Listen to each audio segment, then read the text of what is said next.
Hi, I'm Tim, welcome to our channel, and thanks for logging on. Today we have a real treat. We're discussing the Jaeger-LeCoultre Duometre, a chronograph.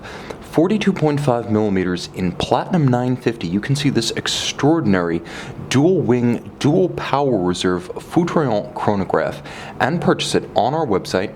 Subscribe to our YouTube channel if you enjoy these videos, and please click on the card in the upper right-hand corner of the screen at any time during this video to see our full sales listing for this watch with additional accessories included in the sale, high-resolution images for your desktop, and naturally complete pricing details for this Duometre chronograph in platinum.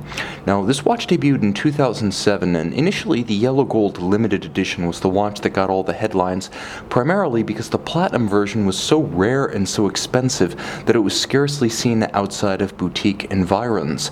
Now, I have to also admit that while I try to act as the advocate for every watch that I showcase on this channel, I don't get equally excited about each watch. This timepiece, however, is an exception. No, I'm not equally excited relative to anything else I've brought on. This is one of my all-time favorites, as I actually own this watch in the white gold limited edition. Before I even talk about fit and feel, which I always say comes first, for once that would be a lie. I want to show you this watch coming to life as you wind the crown in both directions. The twin power reserves are energized. One is a power reserve, and you can see there's actually an IRM on the dial for each. One is a mainspring barrel for the chronograph. One is a mainspring barrel for the time-telling functions. When one is winding, the other ratchets, and you can see the ratchet mechanism on top of each. And for good measure, though this is a manually wound watch, there is a decoupling mechanism that can actually prevent you from accidentally overwinding it. So now the watch is alive. When fully wound, those would be twin 50-hour power reserves. And you can see how the central seconds operates. Yes, it's a chronograph with constant center seconds. Fire up the chronograph, and now we'll talk about fit and feel, since we have a bit of extra eye candy to tide us over.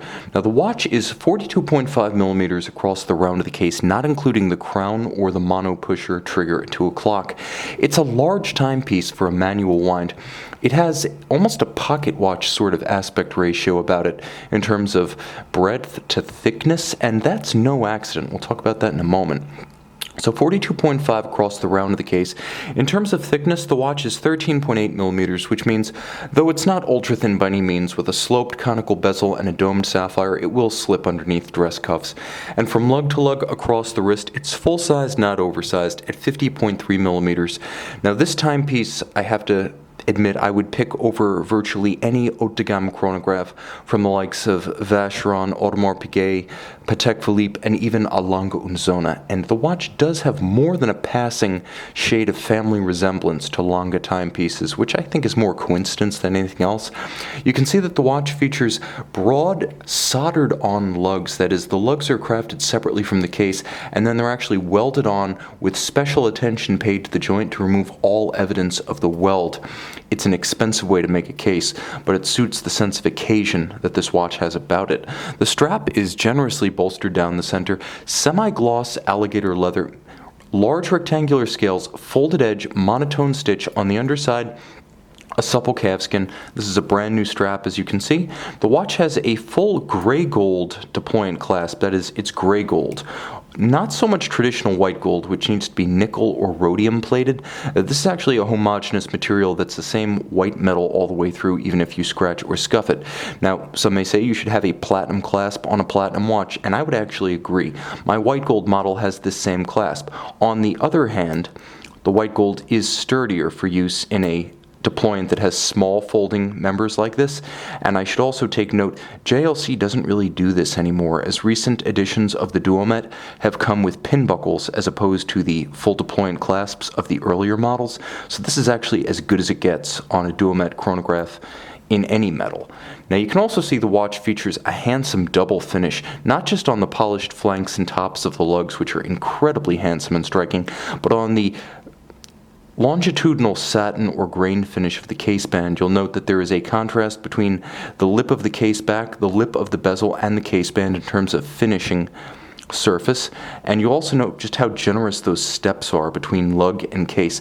It's very handsome, strong, masculine, sharply defined, almost like the creases of a finely tailored suit, perfectly pressed. Now you can see the watch is effectively all dial from the profile shot, as the lugs and the bezel seem to melt away, and that's a good thing because this is a spectacular dial.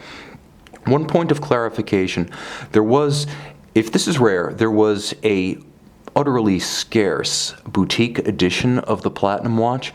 The boutique edition has a dial that could be described as white rather than the silver gray of the grained dial you see here.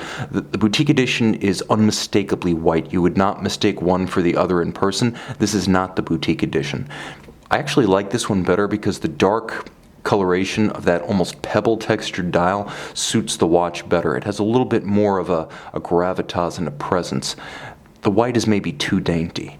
Now you can see that the dial is richly textured, but it's subtle. There's a sort of pebbly, almost sandpaper texture to the dial itself.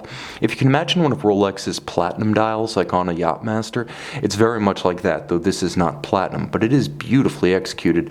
As you can see, there's a good deal of texture, different planes, concentric rings and scales, such as the raised outboard second scale and the sunken registers for minutes and hours, as well as chronograph minutes and hours and a coaxial dial at 3 o'clock. This is a handsome dial, and money was spent here, right down to the hand-applied JL logo in white gold at 12 o'clock. Now, as you can see, everything that's a blue hand pertains to the chronograph functions. Now, it's a mono pusher, so once you stop it, you have to reset it. You also noticed how there are coaxial chronograph hours and minutes at 3 o'clock, and then below there is actually, start it all up again because it is awfully entertaining, there is a single-digit minutes disc, so you can read hours, tens of minutes, and then single-digit minutes from the digital scrolling display. 2 power reserves, as you can see. As you wind the watch by turning the crown in both directions, the power reserves energize simultaneously. And of course, with the chronograph, you have hours, tens of minutes, individual minutes, chronograph seconds on the radial scale, and then you have chronograph sixths of seconds. And of course, as you stop the foudroyant, you can read right down to 1/6 of a second. You hold the crown to reset, and then you release. Now, the watch features handsome white gold leaf-style hands for the time, with appliques in white gold for the quarter Arabics, and a matching beautifully counterweighted white gold hand for constant seconds. And that is a great novelty, having center seconds, center constant seconds on a chronograph. Now, you can see attention to detail is superb. As the crown is richly knurled, it has intermediate ridges that actually punctuate its circumference. So you can see there are larger ridges, and then there are smaller interstitial ridges. Absolutely beautiful. You can see it has a blasted outer finish with a polished JL. If they put that much attention into the crown, what is the movement like? Well, the caliber 380 dual wing is absolutely spectacular. I appreciate the white gold and platinum versions of this watch because the Maishore or German silver movement material contrasts so beautifully with the white of the case. This is something that's lost in the rose and the yellow gold variants. Now, of course, we're not in Germany, so we're not going to call it German silver. We'll go with Maishore. It is a unplated nickel zinc copper alloy. As used in the pocket watch era, it has that beautiful golden hue about it. Now, when I mentioned the watch looks like a Lange, and I think that's a bit of a coincidence, it's because both this particular watch, this model from JLC, and the entire Lange line pay tribute to the pocket watch era of movement architecture and watch design. So that's why it has those chunky, almost pocket watch-like proportions on the outside and a movement built like a pocket watch on the inside, and the same material that would have been used in the pocket watch era.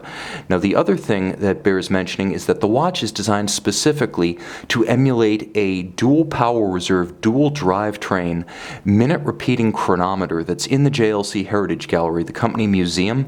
That movement was based on a Victorin Piguet dual power reserve dual train Abauche constructed in the Vallée du Jeu in the 1880s. So here we have a serialized version of that in a wristwatch size. One barrel has a power train that supplies the chronograph. One barrel has a power train that supplies the time. So you actually have the escapement and the balance acting as nothing more than a traffic cop switching power between the two separate indications on the dial. That is, each one is independently powered, regulated through a single escapement. Now you'll also notice that the bridges are spread out and there's a lot of depth to this movement. You can see how it's easy and encouraging to simply glance down at different angles because you will see different things. The gorgeous apparatus of the monopusher with its levers, its horns, and its column wheel.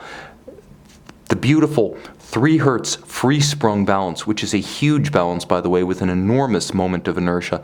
Free-sprung makes it essentially easier to regulate precisely, and then it can hold regulation against bumps, disruptions, and vibrations on the wrist.